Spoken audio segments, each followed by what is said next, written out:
In our culture today, most of us are pretty connected to our cell phones or our laptops or whatever.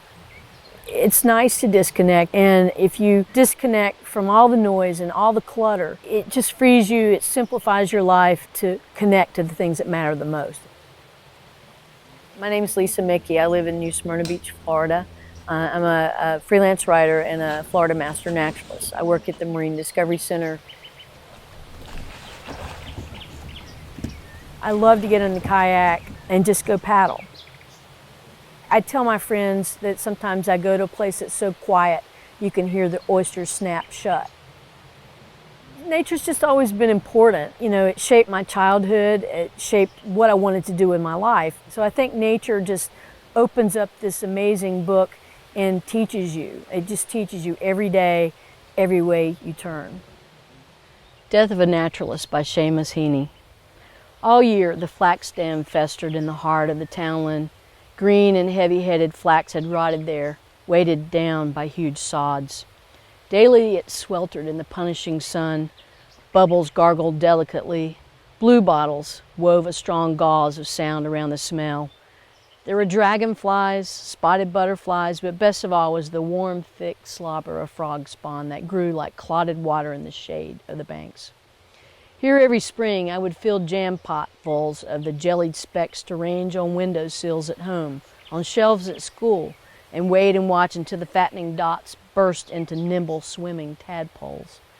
Miss Walls would tell us how the daddy frog was called a bullfrog, and how he croaked, and how the mammy frog laid hundreds of little eggs, and this was frog spawn. You could tell the weather by frogs too, for they were yellow in the sun and brown in the rain. I've always liked that poem even before I was a certified naturalist.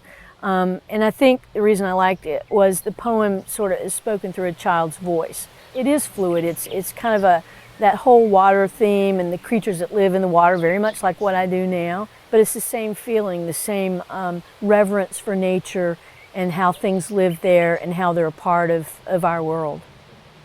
Death of a Naturalist could also be the birth of the poet. In the second part of the poem, and sees these frogs in a more menacing way.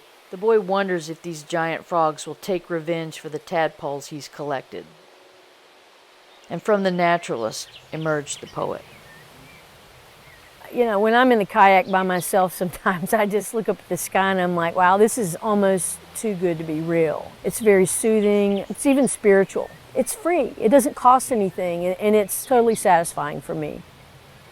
I worked as a journalist. I covered things like education and police beat and a lot of things that were, you know, indoors and pretty intense. And long story short, I ended up being a golf writer. And so I've covered golf for about 25 years or so. And being a golf writer allowed me to be outdoors and to continue that little connection with nature.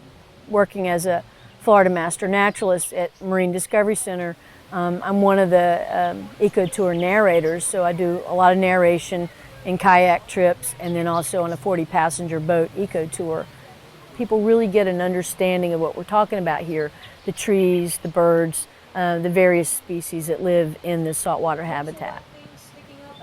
From the smallest children, you know, we're teaching them there's red and black and white mangroves, and there's plankton in the water, and the oysters eat the plankton, and by the time they're older kids, they know an incredible amount. Many of them will go on into marine science.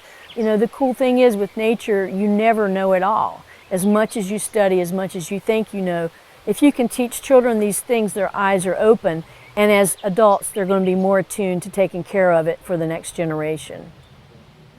Then one hot day, when fields were rank with cow dung and the grass, the angry frogs invaded the flax dam.